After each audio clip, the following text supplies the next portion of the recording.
네, 스토리가 있는 뉴스, 스토리 뉴스 시작합니다. 지금 미국 약 3분의 2 정도의 지역이 폭설과 한파로 신음을 하고 있고요. 서울도 좀 많이 춥고요. 또 특히 일본은 폭설 때문에 이 관광객들이 아주 엄청 위험한 그런 상황을 맞고 있습니다. 자, 이 소식은 잠시 후에 좀 지역별로 나눠서 좀 자세하게 전해드리겠고요.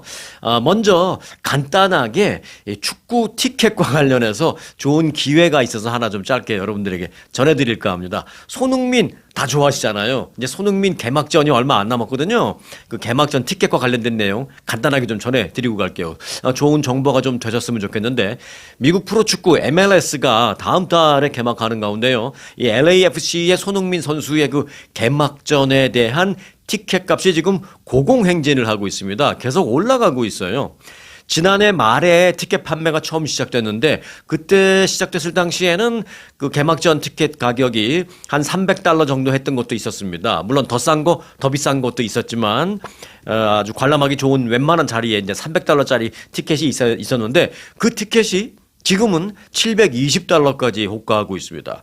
특히 그 손흥민 선수가 출전하는 경기인 경우에는 공식적인 그 판매가 빠르게 매진됐어요, 그 당시에. 그래서 지금은 이제 리세일 가격으로 거래되는 그런 상황입니다. 그 리세일에서는 보통 수요가 많을수록, 그리고 이제 시간이 지날수록 가격이 더 오르는 그런 경향이 있는데, 현재 개막전의 경우는 초기 판매가보다도 2배 이상 그렇게 올라 있는 그런 상황입니다.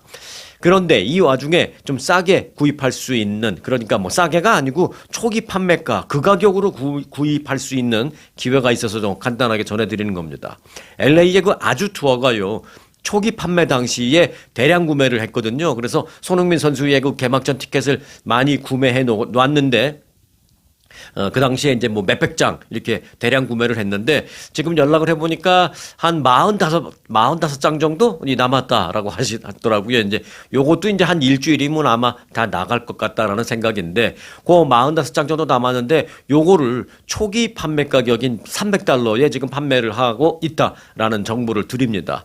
그리고 또 하나 추가적인 정보는, 뭐 $300 티켓도 중요하지만, 이제 개별적으로 가면 여기저기 따로 떨어져 앉아 있으면 이게 이제 응원하는 맛이 안 나는데, 이 아주 투어에서 LA 특정 장소에서 버스로 단체로 그냥 몰고 가서 같이 쫙 같은 자리에 앉아가지고 단체 응원할 수 있는, 그렇게 이제 티켓을 갖고 계시다고 합니다. 그래서 단체 응원을 위해서 타운 내 특정 장소에서 버스로 함께 출발할 경우에는 그 버스 왕복 비용 $50만 내면 버스 투어가 가능하다고 합니다. 그런데 이거는 $50 그 이상 값어치가 돼요. 왜냐하면은 이 그 스테디움에 가면은 그 자기 차를 몰고 가면 그 차 파킹비를 내야 되거든요. 제가 정확하게 그 파킹비가 얼마인지는 지금 모르겠습니다만은 못해도 뭐 한 30-40불 하거든요. LA 다저스 야구장은 뭐 당연히 그보다 더 비싸고요. 그런데 이제 축구장은 야구장보다는 조금 쌀 거예요. 그래도 여하튼 30-40불은 할 텐데,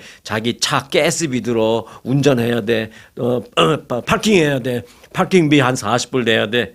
근데 요런 거 다 없이 50불만 내면 그냥 라이드를 다 해주는 거죠. 버스로 편안하게 가서 편안하게 오는, 그렇게 할 수 있습니다. 그 아주 투어 근처에다가 뭐 파킹할 데가 충분히 있으니까 버스 타는 건 문제가 없으리라고 봅니다. 그래서 티켓 초기 판매 가격에 $300에 살 수 있고요. 그리고 버스 50불로 왕복. 그리고 가서는 또 다 같이 한국 분들끼리 앉아서 단체로 응원할 수 있는 그런 계기가 되니까 재미있는 그런 계기가 될 수 있을 것 같습니다. 관련 문의는 그 LA의 아주 투어로 하시면 되는데요. 저도 가능하면 이 버스 타고 함께 가서 단체 응원을 할까 합니다. 2월 12일인가 15일인가 2월 초에 2월 중순에 이제 개막전이 있으니까 한번 시간이 되시는 분들은 아주 투어로 문의해 보시기 바라겠습니다. 자, 이 눈 폭풍과 한파 관련된 소식 지금 빨리 좀 업데이트 해드려야 되겠습니다.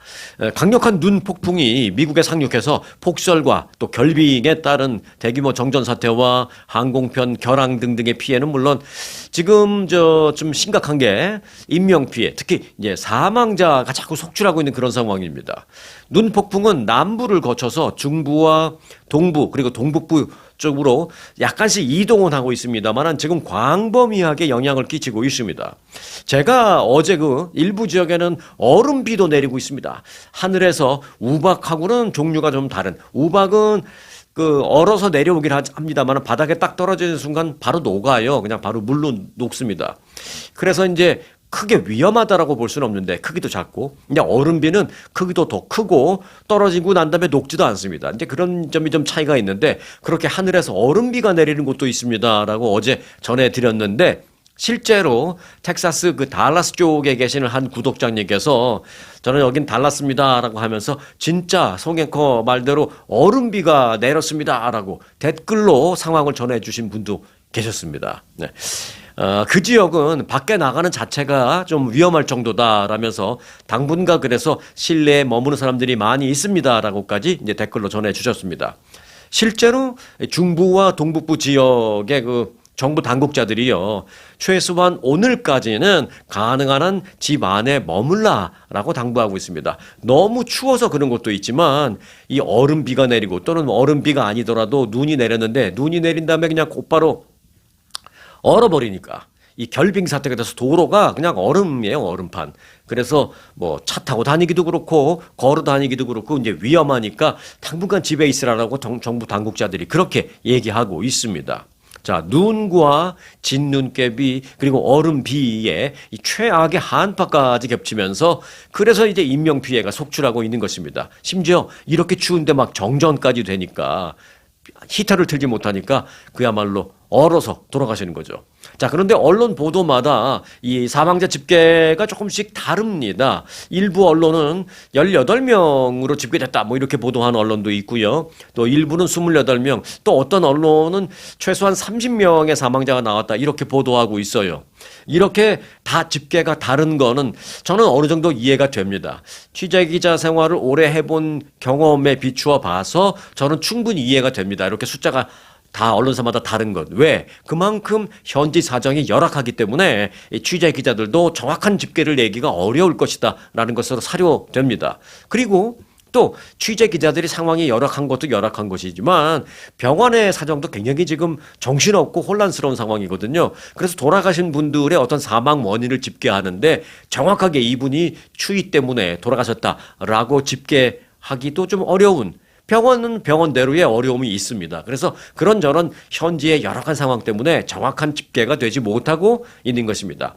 아마 하루 이틀 좀 더 지나면 상황이 진정되면은 최종적으로 정확한 인명피해 보도가 나올 것으로 기대하고 있는데, 여하튼 이제 어제까지만 해도 사망자가 뭐 8명이라고 제가 전해드렸는데요. 오늘은 뭐 28명, 30명 이렇게 사망자를 전해드릴 수밖에 없다라는 것은 그만큼 사망자가 속출하고 있는 것만은 사실이다, 이렇게 볼 수 있는 것입니다.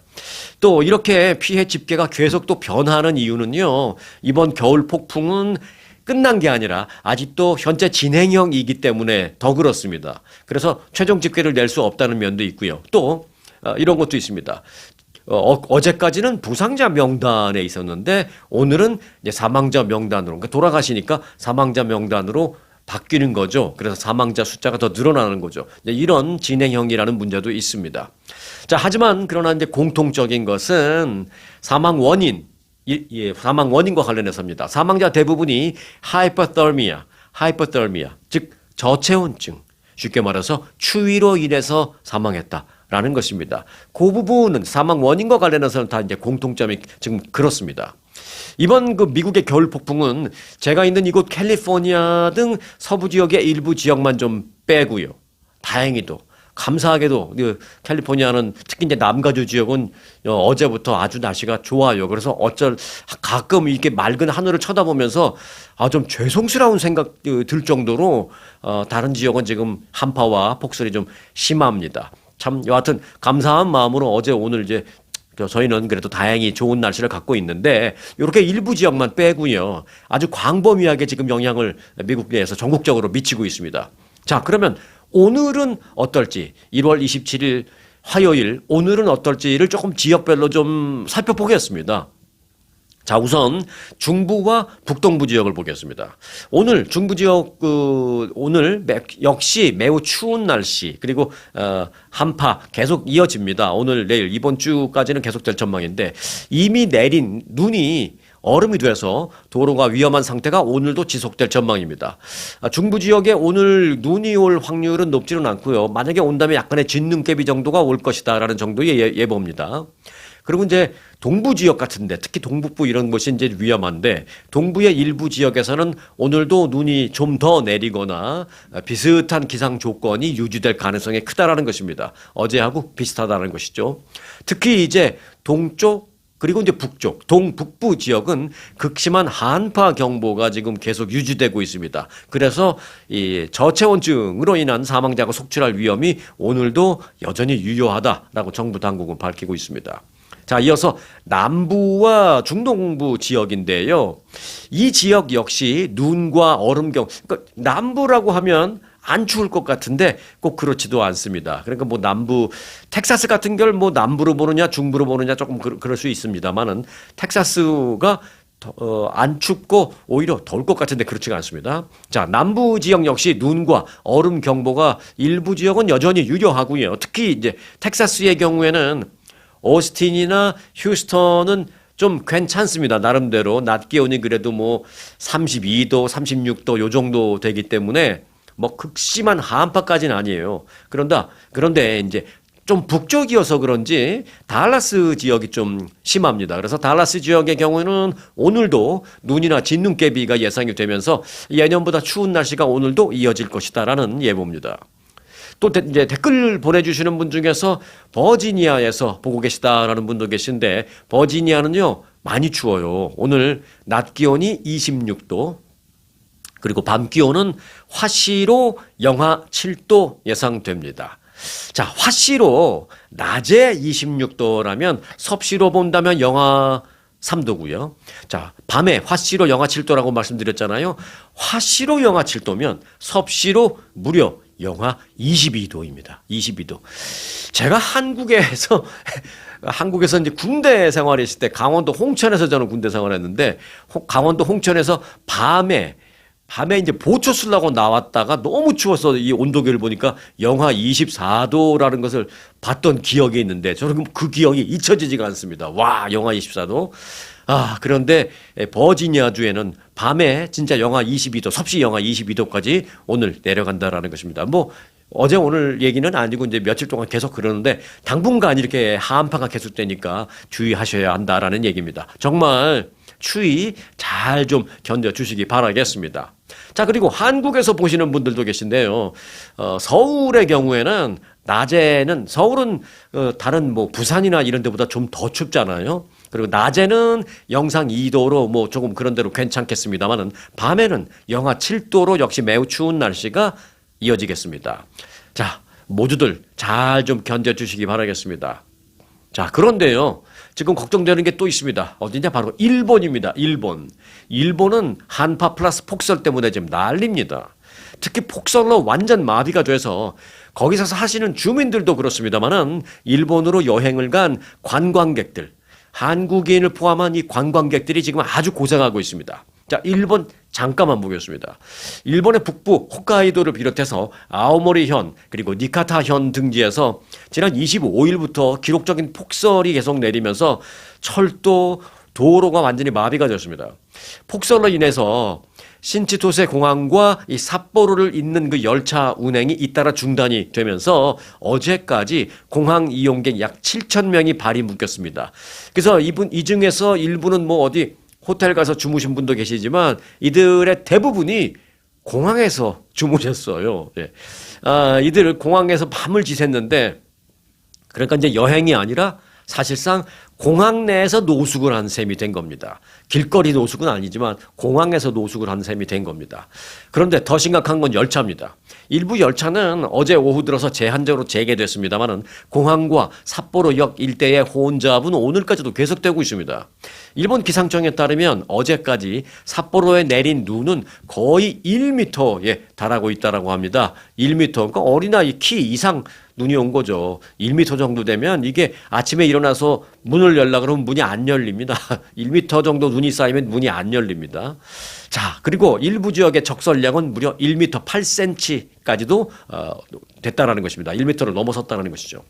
교통 마비로 인해서 이동이 어려워진 일부 관광객들은 거기서 사는 주민들은 당분간 집에 머무르고 계십시오. 그러면 뭐 할 수 없이 집에서 재택근무하면서 집에 머물면 되지만 관광객들은 다니잖아요. 다니다가 이런 일을 당한 겁니다. 그래서 관광객들이 좀 위험한 상황에 처해지는 경우가 많이 있다라는 것입니다. 특히 삿포로 지역으로 관광 가신 분들은요, 낮에 나갔다가 저녁 때 돌아가야 되는데 돌아가기 전에 열차나 이런 대중교통이 모두 셧다운된 거예요. 마비된 거예요. 그래서 자기가 투숙해야 할 호텔로 가지도 못하는 상황이 발생한 거죠. 이게 그래서 어떻게 되느냐? 이거 아주 심각합니다. 그래서 일본의 삿포로 지역으로 여행을 간 관광객들은 도심 지하도에서 임시로 숙박을 했다고 합니다. 왜? 자기 호텔로 돌아갈 차편이 없으니까, 모든 게 마비가 됐으니까 지하도에서 노숙을 했다라는 것입니다. 이거야말로 노숙입니다. 정말로. 공항에서 노숙하신 분들은 그나마 양반이에요. 그런데 삿포로 지역으로 여행 가신 분들은 지하도에서 노숙을 했답니다. 그래서 삿포로 그 시 지방 정부에서는요, 황급히 부랴부랴 그 지하도로 가서 노숙을 하고 있는 관광객들에게 담요를 나눠주는 그런 일까지도 벌어졌습니다. 담요 1000여 장을 갖고 가서 막 나눠주는 그런 긴급한 대응에 나서기도 했다라는 것입니다. 그 안에 한국인 관광객들도 꽤 있었습니다. 그래서 거기서 아리가또 하면서 담요 몇 장 받아갖고 그냥 거기서 이건 굉장히 위험한 거요. 지금 정말 동사 안 한 게 다행이다라고 생각이 될 정도로 상당히 위험한, 이게 뭐 웃고 얘기할 정도가 아니라 이건 위험한 상황을 겪게 됐다라는 말씀을 드리는 것입니다. 자, 공항 노숙보다 더 위험한 삿포로의 지하도의 그 노숙도 있었는데, 자, 요즘 한국인들이 일본 여행을 많이 가다 보니까 그 노숙한 관광객들 중에서는 상당수가 한국인이었다라는 것입니다. 자, 어디에 계시든요, 모두 다 이제 안전에 유의해 주시기 바라겠고, 미국, 서울, 일본 이 추위 한파에 좀 며칠 동안만 잘 견뎌 주시기를 바란다라는 말씀을 드립니다. 자, 이민 단속 소식도 업데이트를 해드려야 되겠습니다. 트럼프 대통령이 미네소타에서 진행해오던 강경 단속 기조에서 한 발 좀 물러서는 듯한 모습을 어제 다행히 좀 보이셨습니다.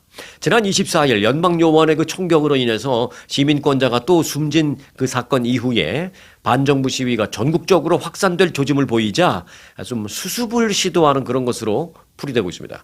특히 그 야당인 민주당은 물론입니다만은 여당인 공화당 내에서까지도 비난과 그리고 우려 섞인 그런 분위기가 많이 나오자 드디어 이제 대통령이 좀 한 발 물러서는 모습인데요. 트럼프 대통령은 어제 현장 단속 책임자를 교체했습니다. 그러면서 이번 총격 사건에 대한 진상 조사를 벌이겠다라고 말했습니다. 아니, 조사하는 건 당연한 거지 그게 뭐 한 발 물러서는 거야? 라고 생각할 수도 있지만 트럼프 대통령은 지난번 사건 때 그 37살의 여성 르네 굿이라는 여성이 그 사망했던 그 사건 때는 잘했다. 우리 이민 요원이 자신의 안전을 위해서 그렇게 한 것이다. 라는 그렇게 믿다라고 조사 지시하지 않았습니다. 그런데 이번 사건에는 조사를 지시했다라는 자체만 해도 많이 달라지는 걸 볼 수가 있는 것입니다. 그리고 트럼프 대통령은 이제 현장 단속자를 바꿨죠. 어제 SNS를 통해서 교체 사실을 밝혔습니다. SNS를 통해서 나는 탐 호먼을 미네소타주로 파견한다. 그는 이 지역에 미네소타에 이제 크게 관여해 오던 인물은 아니지만 그래도 현재 많은 인사들을 잘 알고 있고 총괄 책임자로서 잘 현지 파악을 할 것으로 기대하면서 그를 파견한다라고 말했습니다. 그 얘기는 뭐냐면 현장 지휘자를 교체한다라는 얘기입니다. 탐 호먼이 누굽니까? 국경차르잖아요. 국경차르. 즉 국경과 이민 관련 미 전국 총괄 책임자입니다. 그렇기 때문에 현장의 국토안보부 순찰대장보다도 훨씬 더 높은 사람을 보냈으니까 직접 백악관에서 이 사태를 진두지휘하겠다. 뭐 그런 거로 우리가 해석하면 되겠습니다. 탐 호먼이 이제 현장으로 파견이 됐는데, 그럼 지금까지, 어제까지 미네소타에서 현장 진두지휘를 하던 사람은 누구냐? 보비노 순찰대장이라는 사람입니다. 그레고리 보비노. 그레고리 보비노 순찰대장은 이제 다른 곳으로 갔어요. 자, 그래서 그럼 그레고리 보비노는 그러면 어떤 사람이었냐도 조금 볼 필요가 있습니다. 자, 그레고리 보비노는 LA에서 얼마 전에 5,000명의 작전이 5천 명이 막 와서 작전을 벌이고 있었는데 그때 나름대로 그 작전을 잘했다라는 평가를 받은 사람입니다. 그래서 그때 소위 말해서 자기 일을 잘했다라고 히트를 치면서 승승장구한 사람인데 요번에 다른 지역으로 어찌 보면 좀 좌천됐다. 이렇게 볼 수도 있겠습니다. 자, 그리고 트럼프 대통령과 관련해서 또 하나 좀 변화된 게 있다면 뭐냐? 미네소타 지역의 그 주지사, 민주당 소속의 주지사, 팀 월즈 주지사와 전화 통화를 했다라고 어제 밝혔습니다. 트럼프 대통령은 어제 팀 월즈 미네소타 주지사가 나에게 전화를 걸어와서 협력을 요청했다라면서 우리는 매우 좋은 통화를 했고 탐 호먼이 미네소타로 갈 것이다라고 내가 얘기했더니 팀 월즈 주지사도 매우 기뻐했다라고 하면서 탐 호먼이 미네소타로 가서 현지 주지사와 잘 해결할 것이다라고 말했습니다. 이것만 해도 많은 진전이 있는 것이죠. 자, 이와 함께 트럼프 대통령은 이번 총격 사망 사건에 연루된 그 요원에 대한 연방정부 차원의 조사를 수용하겠다라고 말했습니다. 이것만 해도 큰 변화가 있는 것입니다. 사실 이게 중요한 대목입니다. 자, 캐롤라인 네벳 대변인은 어제 브리핑에서 트럼프 대통령은 이 사건에 대해서 수사가 계속되도록 지시를 했고 사실에 따라 결론이 나면 수용하겠다라는 말을 했다라고 밝혔습니다. 자, 이는 국토안보부가 프레티 사망 사건 발생 직후에 프레티가 반자동 권총을 지니고 국경 순찰대 요원들에게 접근해서 위협을 느낀 요원이 총격을 가한 것이다라고 설명을 했지만 당시 찍힌 그 영상을 보면 영상이 이제 여러 명이 찍은 게 있어서 여러 각도로 있는데 그 중에 하나 영상을 보면 프레티가 이미 제압당한 상태에서 그리고 총기를 국경수찰대 요원들이 이미 총기를 뺏은 이후에 총격을 가한 것으로 이렇게 영상을 분명하게 볼 수가 있습니다. 이런 영상을 누구도 부인할 수 없는 그런 영상을 트럼프 대통령도 보셨겠죠. 그러니까 이제 여러 가지 이제 좀 태세를 바꾸지 않을 수가 없는 상황이었을 겁니다. 그래서 총기를 다 뺏긴 후에 총격을 받았는데 이게 무슨 요원들이 자기 안전을 위해서 뭐 방어 수단으로 한 것이냐 이런 비난이 좀 거세지고 있습니다. 그 영상이 없었으면 아마 이렇게 변하지 않았을 수도 있겠다라는 생각도 됩니다. 이미 총기도 빼앗기고 완전히 제압당한 상황에서 갑자기 요원이 막 총을 5초 만에 10발을 쏜 겁니다. 5초 만에 10발을. 저도 그 영상을 여러 번 돌려봤는데 처음에는 한 4발 쐈어요. 그리고 한 2, 3초 쉬었다가 갑자기 한 2초 만에 6발을 막 쏩니다. 5초 만에 10발. 그래서 이게 무슨 그 제압이냐 이건 무슨 처형이다 막 이런 얘기도 많이 나왔습니다. 자, 그래서 이제 너무나도 이게 분노가 들끓으니까 트럼프 대통령이 좀 진정시키고 있는 그런 상황으로 볼 수가 있겠습니다. 자, 그런데 그 문제가 된 그 보비노 국경순찰대장 얘기를 아까 제가 잠깐 해드렸잖아요. 이 사람이 좀 문제인 것 같은데요. 보비노 순찰대장, 이번 사건, 그 알렉스 페티아라는 그 젊은이를 37살의 남성에게 총격을 10발 가하고 이제 그 사망한 그 사건 직후에 언론들과 인터뷰하면서 말을 했는데 그 말이 좀 치명적으로 영향을 미쳤습니다. 그 말 때문에 보비노 순찰대장이 한 그 말 때문에 국민들의 막 분노가 들끓게 만든 그런 면도 좀 있습니다. 그럼 뭐라고 말했냐면 그 알렉스 프레티가 순찰대원의 총격으로 사망한 후에 보비노 그 대장은 언론사와 인터뷰하면서 이렇게 말했습니다. 피해자는 사망한 프레티가 아니라 내 대원들이다. 이렇게 말했습니다. 자, 그러면서 그들이 고도로 훈련된 대원들이었기 때문에 법 집행에 대한 법 집행관에 대한 어떤 위험한 순간을 막을 수 있었던 것이지 그런 일이 생기기 전에 우리 그 대원들이 미리 제압한 것이기 때문에 잘했고 그럼에도 불구하고 많은 눈총을 받고 있는 우리 대원들이 피해자다. 이렇게 말을 했습니다. 그래서 나는 우리 법 집행관들에게 잘했다고 칭찬해주고 싶다. 이렇게 말했습니다. 뭐 이 말이 맞다, 틀리다 이런 걸 떠나서 뭐 이렇게까지 얘기를 할 필요가 있겠나? 그래서 이 말을 뭐 잘했다고 칭찬해주고 싶다. 막 총을 쏜 그 요원에게 이 말을 듣고 시민들이 분노를 하는 거예요. 그 분노가 막 들끓은 겁니다. 그래서 그 말 한마디에 말이 어가 다르고 다른데 굳이 그렇게까지 말을 할 필요가 있었을까라는 좀 아쉬움이 있죠. 그런데 보비노 순찰대장이 말한 부분에 저는 딱 꽂히는 부분이 있었는데 뭐냐면 고도로 훈련된 요원들이었기 때문에 위험한 상황을 막았다라고 말을 했습니다. 자, 그러면 정말 그들이 고도로 훈련된 요원들일까요? 글쎄, 과연 그럴까요? 라는 생각 한번 들여다보겠습니다. 자, 과연 이들이 그렇게 고도로 훈련된 요원인지를 보기 위해서는 기존의 여러 가지 훈련 프로그램과 지금의 훈련 프로그램을 조금 비교해 볼 필요가 있겠습니다. 물론 모든 요원들을 다 싸잡아서 평가할 수는 없습니다. 왜냐하면 최근에 급하게 모집된 요원들도 있고요. 그리고 오래전부터 몇 년 또는 뭐 10년 정도 이렇게 오래된 그 경력을 가진 그런 요원들도 당연히 있습니다.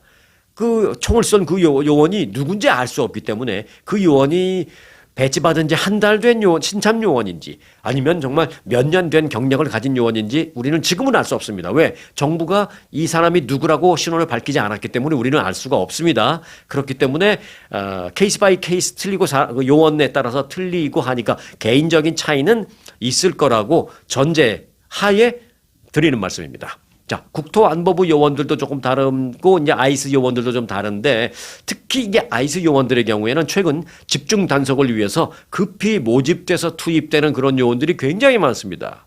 보너스도 준다 그래갖고 놀다가 막 간 친구도 많아요. 아이스 가면 하이어 되는 순간 업프론트 머니로 5만 불 주고 막 그렇습니다. 그래갖고 뭐 놀다가 막 가는 사람 많습니다. 물론 놀다가 간다고 다 그 사람들을 제가 비하하는 건 아닙니다만은 얼마나 교육을 받고 훈련을 받고 배치되느냐 지금 그 얘기를 하려고 하는 겁니다. 자, 전통적으로 아이스 요원이 되기 위해서는 Federal Law Enforcement Training Center 즉 연방 요원 훈련 센터에서 기본 법 집행 훈련을 받아야 합니다. 그리고 이는 훈련 받으면서 뭐 이민법도 교육받고요. 총기 사용 방법 그리고 충돌 관리, use of force라고 해서 그런 충돌 관리하는 그런 것들, force 연방 요원으로서의 어떤 갖고 있는 힘 이거를 사용하는 방법 이런 거죠.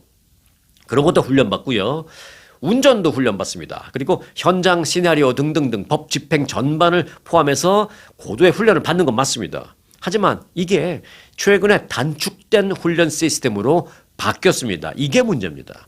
이전에는요, 이민단속 요원이 되기 위해서는 기본 이민 집행 훈련이 약 16주, 최저 16주, 즉 한 4개월 정도 됐고요. 여기에다가 조금 플러스 스페니쉬 교육도 좀 받고 그런 게 있습니다. 뭐 안 받고 나가는 경우도 있지만 이제 그런 보안 교육이라는 게 있어요. 그 보안 교육은 한 5주 정도 됩니다. 그래서 요걸 합치면은 16주 플러스 보안 교육 5주 하면 21주 이상 교육을 받아야 했습니다. 기존에는 21주. 그러나 최근 몇 달 동안 이 아이스 교육 과정이 크게 단축되었습니다. 이게 문제입니다. 짧게는 6주 교육만 받고 현장에 투입되는 경우도 있습니다. DHS 국토안보부는 8주 교육받고 투입된다라고 말했습니다. 그러니까 8주라는 거는 일단 인정한 거예요. 연방정부에서. 8주 교육받고 나간다. 그러니까 뭐 21주와는 완전히 38, 24, 그러니까 뭐 3분의 1 정도밖에 안 되는 8주 교육받고 투입된다는 건 일단 국토안보부도 인정한 사실입니다. 그런데 일부 언론에서는 8주도 안 되고 6주 교육받고 투입되는 일들은 요즘에는 비일비재하다라고 언론에서 보도하고 있습니다. 더 최근에 더 짧아졌다라는 것이죠. 네. 그렇다면 왜 요즘엔 6주만 교육받고 투입되는 것일까? 여기에 대해서는 이제 공식적인 발표는 아니기 때문에 여러분들이 뭐 믿으셔도 되고 안 믿으셔도 되는데 저도 뭐 믿지는 않습니다만은 일각에서 들리는 전언에 따르면 왜 요즘은 6주를 받는지에 대한 얘기가 있는데 요건 뭐 그냥 지나가듯이 들으시기 바라겠습니다. 트럼프 대통령이 47대 대통령이잖아요. 그래서 47대 대통령이라고 47일만 교육시키고 투입하라라는 내부적인 비공식 지침이 있었다라는 관계자들이 증언이 있습니다. 네, 이건 뭐 확인된 건 아닙니다.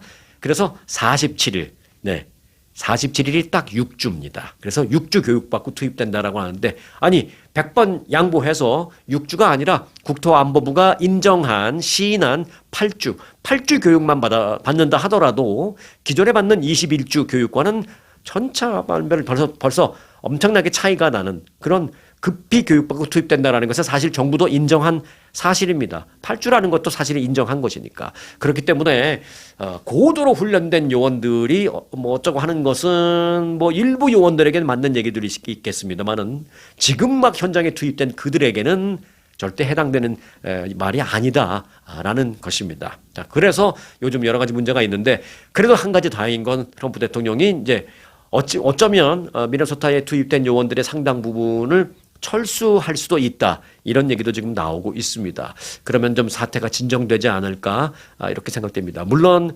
불법 체류자, 범죄자 이들을 속아내는 일은 당연히 해야 한다라고 생각합니다. 그러나 이같이 강경하게 하는 그런 그 트렌드에서는 조금 변화를 주지 않을까 이런 얘기가 나오고 있어서 그렇다면 조금 다행이다라는 생각이 듭니다. 긴장이 좀 완화될 수 있기 때문에 자, 그래서 여하튼 고도로 훈련됐는지 여부 등등도 좀 알아보면서 여러분들에게 관련된 내용을 전해드렸는데 현장에 투입된 요원들 중에 상당수가 아마 어쩌면 오늘 내일 요번 주 중에 상당수 좀 철수할 것 같다라는 얘기도 나오고 있습니다. 그래서 그 얘기가 나오면 또 여러분들에게 곧바로 전해드리도록 하겠습니다. 자, 트럼프 전 대통령의 지금 이제 이민 정책, 트럼프 대통령이 강경한 이민 정책을 공약으로 내세워서 이제 2024년에 당선된 면도 많이 있잖아요. 그렇다면 그 이민 정책에 대한 지금의 여론은 어떨까를 엊그저께 아주 가장 따끈따끈하게 조사한 여론조사가 하나 있습니다. 로이터 통신이 조사한 건데요. 미국 성인 1,139명을 대상으로 진행한 여론조사에 따르면 트럼프 대통령의 이민정책 수행에 대해서 찬성하는 사람은 39%로 나왔습니다. 이건 뭐 많다고 볼 수도 있고 뭐 그렇지 않다라고 볼 수도 있는데 그 비교를 해보면 이달 초에 그러니까 한 20일 전만 해도 한 2주 전만 해도 41%였는데 거기에서 한 2%포인트 조금 더 하락한 그런 모습이죠.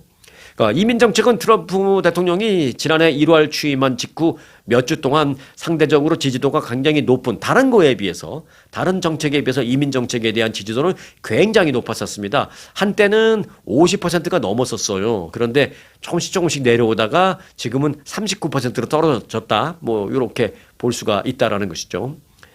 이번 달에만 그 미네소타주에서 연방 요원들의 총격으로 민간인이 2명이나 사망하는 그런 사건이 발생하면서 민심이 좀 악화되는 그런 면이 없지 않아 있다. 이렇게 풀이가 되고 있습니다. 자, 그런데 이제 여론조사 한 사람들, 응답한 사람들에 대해서 조금 더 구체적으로 이제 질문을 한 게 있습니다.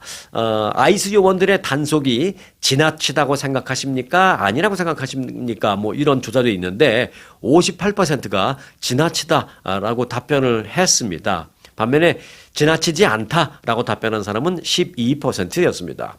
물론 또 요것도 이제 정치 성향별로 보면 또 다릅니다. 엄청나게 달라요. 네.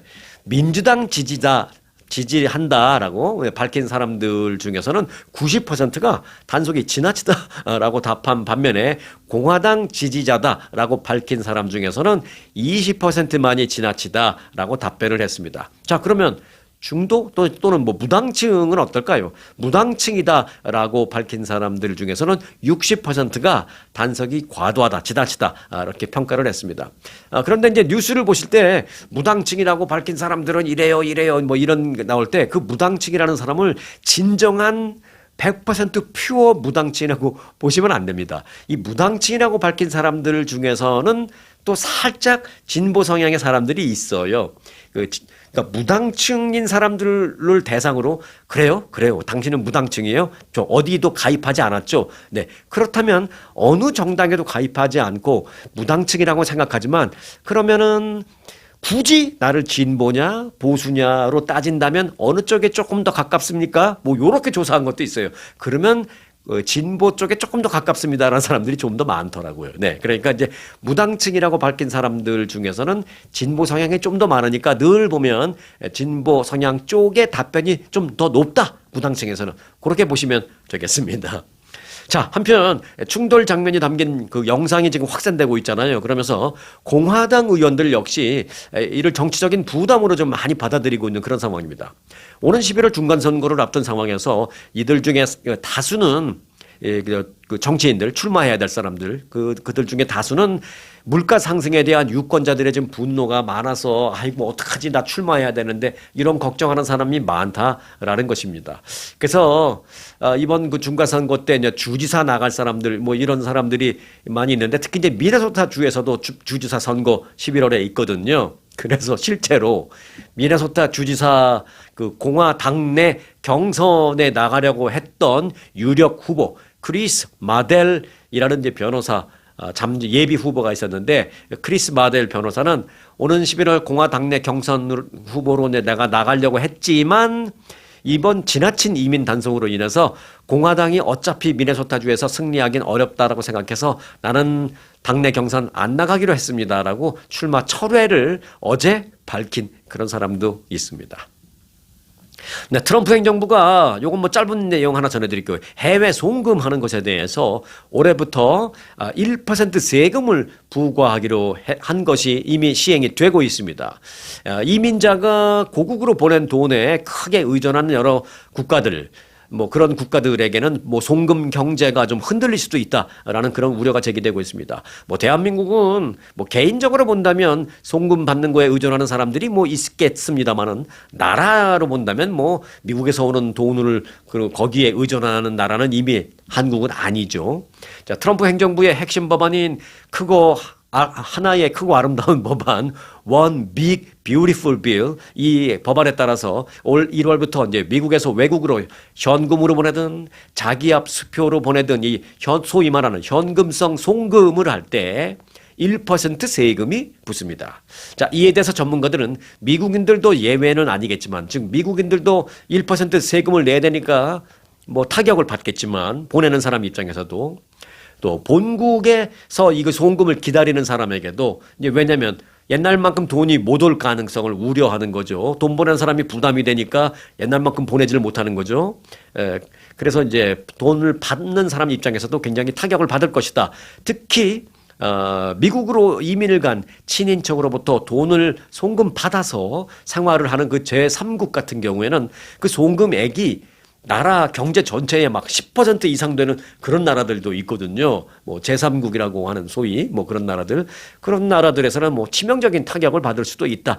이런 얘기가 나오고 있습니다. 하지만 뭐 나라로 본다면 대한민국은 뭐 그건 아닐 거고 다만 이제 개인적으로라는 송금을 받아서 뭐 생활에 다달이 뭐 이렇게 좀 도움을 받던 그런 한국에 계시는 분들은 조금 영향을 받을 수도 있겠다. 이런 말씀을 참고로 드리겠습니다. 자, 트럼프 대통령이 한국 국회가 한미 간의 무역 합의 이행에 필요한 법적인 절차를 진행하지 않고 있다라면서 한국산 제품에 대한 관세를 무역 합의하기 이전의 수준으로 다시 원상복귀 시켜버리겠다라고 SNS에 어제 올렸습니다. 트럼프 대통령은 어제 SNS에 올린 글에서 한국 입법부가 한국과 미국과의 합의를 지키지 않고 있다라면서 이에 따라서 그 자동차, 목재 그리고 의약품 및 기타 모든 관세를 이재명 대통령이 지난번에 미국에 와서 이제 합의하면서 그 전에 25%였던 게 이제 15%로 낮추어져서 이제 합의가 발표됐잖아요. 그런데 그걸 15%를 다시 25%로 원상복귀 시킨다라고 어제 트럼프 대통령이 SNS를 통해서 밝혔습니다. 트럼프 대통령은 이재명 대통령과 나는 지난해 7월 30일 양국을 위한 위대한 합의를 했었으며 내가 지난해 10월 29일 한국에 갔었을 때도 그런 조건을 재확인한 바 있다. 그런데 왜 한국의 입법부는 여기서 말하는 입법부는 이제 국회를 말합니다. 한국의 국회는 왜 합의를 승인하지 않고 있는가라고 SNS에 올렸습니다. 하지만 요건 조금 사실과는 팩트 체크를 하면 사실과는 조금 달라요. 한국 국회가 승인을 하지 않고 그런 문제가 아니라 한국의 그 더불어민주당, 지금은 이제 한국의 국회가 다수당이 여당인 더불어민주당이 다수당이죠. 그러니까 아무래도 이제 다수당이 추진하는 게 통과될 가능성이 높으니까 다수당을 우리가 좀 봐야 되죠. 다수당인 더불어민주당이 지난해 11월 26일 국회에 대미 투자 특별법이라는 걸 발의했습니다. 그래서 그 이후에 그걸 보고 미국도 작년 12월 4일자로 한국산 자동차 관세를 15%로 소급 인하한다라고 발표를 했습니다. 어찌 보면 손발이 어긋나는 게 아니라 손발이 나름대로 딱딱 맞아 들어가는 그런 과정에 있어요. 그런데 갑자기 트럼프 대통령이 왜 이런 글을 올렸는지는 조금 의아스럽습니다. 현재 상황으로 봐서는 한국의 국회가 뭘 지연시키고 있는 거는 아닌데, 네. 만약에 지연시킨 거라면 한국이 더불어민주당에 11월 달에 그런 걸 입법했을 때 12월 달에 왜 인제서야 해? 뭐 마구 반발을 미국이 했어야 될 텐데 그러지 않고 오케이 11월 달에 한국 국회에서 이걸 발의했어. 그럼 우리 미국도 12월 4일부로 바로 15%로 인하한다. 오케이. 이렇게 한 게 불과 한 달 전이었어요. 12월 4일. 뭐 이제 한 달 조금 더 넘었잖아요. 그런데 갑자기 트럼프 대통령이 왜 갑자기 이런 얘기를 하는지는 조금 의아스럽긴 합니다. 따라서 정말 한국 국회에서 무슨 지연을 하는 그게 못마땅해서 정말로 그런 건지 아니면 뭐 다른 말하지 않지만 그 지연이라는 핑계를 앞에 내세우고 다른 어떤 말하지 않는 이유가 있는 것인지 조금 의구심이 제기됩니다. 외교적 정치적으로는 뭐 그런 것도 알아야 되겠죠. 양국이 다. 그래서 이제 쿠팡 얘기가 나오는 겁니다. 쿠팡은 지난 23일 제이디 벤스 부통령이 미국을 방문한 김민석 국무총리에게 쿠팡의 개인정보 유출 사건에 대해서 뭐 묻는 뭐 그런 것도 있었습니다. 양국의 제2인자들이 한국은 뭐 부통령이 없으니까 부통령과 한국의 국무총리 2인자끼리 만나서 짧은 뭐 한 2, 30분 얘기를 하는데 정말 1분 1초가 아까운 그 시간에 정말 양국에 도움이 되는 그런 거를 얘기해도 모자랄 시간에 쿠팡 갖고 얘기를 했다? 쿠팡은 어찌 보면 한국에서는 뭐 큰 기업일 수 있지만 뭐 미국으로 본다면 뭐 미국에서 미국 사람들 붙들어 놓고 쿠팡을 물어보면 아는 사람 없습니다. 왜? 쿠팡은 미국 시민권자인 김민석이라는 사람이 소유하고 있기 때문에 뭐 그리고 미국에 본사가 있어서 그래서 뭐 미국 기업이라고 볼 수 있는지 모르겠습니다만은 90% 이상을 매출을 한국에서 올리기 때문에 한국에서는 오히려 쿠팡이 무슨 마치 한국 기업인 것처럼 생각할 정도로 한국 사람들이 다 이용하는 그런 기업이지만 미국에서는 아무도 몰라요. 미국 사람들은 그냥 우리 한국 사람들만 아는 것이지. 그런데 부통령이 쿠팡을 거론을 했다? 그게 좀 이상하긴 하죠. 그래서 한국의 쿠팡 사태와 관련해서 쿠팡이 부통령에게 막 로비를 한 것이 아닌가라는 그런 얼마나 로비를 했으면 부통령이 한국의 국무총리에게 그런 언급을 했을까. 뭐 이런 얘기하면서 특히 이제 트럼프 대통령이 너무 국회에서 뭐 지연시켜서 관세 원상복귀 막 이런 것도 결국은 그런 게 아닌가. 미국 기업인 쿠팡에 대해서 한국이 억압을 한다라는 그런 것 때문에 그러는 게 아닌가. 만약에 그런 판단을 한다면 공개적으로 그 얘기를 할 것이지 뭐 이렇게 다른 이유를 대면서 할 건 없는데 그래서 요거는 이제 확인되지 않는데 그래서 이제 이런 저런 얘기가 한국에서 미국에서 많이 나오고 있다라는 그 상황만 제가 이제 전해드립니다. 요건 이제 조금 더 지나면 구체적인 실체가 드러날 테니까 그때 되면 제가 또 최종 확인된 팩트로 말씀을 드리겠습니다만 지금은 여러 가지 얘기가 나오고 있다. 그래서 여하튼 중요한 건 트럼프 대통령이 한국에 대한 관세 원래대로 25%로 원상복귀 그런 상황이다라는 것까지만 말씀을 드리겠습니다. 자, 끝소식입니다. 간단하게 전해드리겠습니다. K-팝과 K-뷰티에 이어서 K-푸드 역시 글로벌 시장에서 영향력을 넓혀가고 있는데요. 이런 가운데 최근 미국에서 주목받는 한식이 하나 있습니다. 어찌 보면 좀 다소 의외예요. 바로 간장에 이 반숙 달걀을 쭉 담가서 조금 이제 숙성시킨데 양념이 좀 쫙 배어들은 후에 우리가 이제 먹는 소위 달걀장, 무슨 뭐 간장게장, 무슨 새우장 뭐 하듯이 달걀을 그렇게 만드는 게 있잖아요. 숙성된 그 간장 양념에 푹 담궈놨다가 며칠 동안 담궜다가 이제 오래 두면서 먹는 달걀장. 그게 지금 미국에서 아주 난립니다. 이 단순한 메뉴가 미국 내 MZ 세대를 사로잡으면서 새로운 K-푸드 트렌드로 자리 잡고 있습니다. 떠오르고 있어요. 한식이 무슨 외식이나 특별한 경험 이런 거는 뭐 K 바베큐 이런 거는 이제 한국 식당 가서 미국 사람들 특별한 외식으로 먹는 그런 거잖아요. 그런데 그런 게 아니라 미국 사람들이 집에서 만들어 먹는 일상 한식으로 지금 자리 잡고 있다라는 것입니다. 그런 면에서 의미가 작지 않다라는 것입니다. 자, 인스타그램과 틱톡 등 쇼폼 플랫폼을 보면 밥 위에 반숙된 달걀을 으깨고 참기름을 두르는 그런 영상이 잇따라 올라오고 있습니다. 그 밥 위에 그 미국 사람들이 밥 위에 그 달걀장에서 달걀 하나를 딱 꺼내서 그 위에 참기름 살짝 넣고 으깨서 밥하고 같이 먹는 이런 영상이 지금 확산되고 있어요. 그게 달걀장인 것입니다. 그 달걀장이 미국에서 인기를 끌고 있는데 여러 가지 이유 중에 하나는 그 레시피가 간단하다는 이유가 있습니다. 또 이 달걀장을 만드는 데는 특별히 무슨 불을 사용해서 막 요리를 하지 않고도 삶은 달걀만 있으면 몇 가지 재료로 완성할 수 있다는 것입니다. 김밥이나 비빔밥, 잡채, 불고기처럼 또 손이 많이 가는 그런 다른 한식 메뉴와는 비교하면 훨씬 간편하다는 것입니다. 반숙된 달걀을, 삶은 달걀을 양념장에 담가서 냉장고에 서너 시간 정도 넣어서 숙성시키면 뭐 그걸로 끝이라는 것 때문에 미국 사람들이, 젊은이들이 아주 좋아합니다.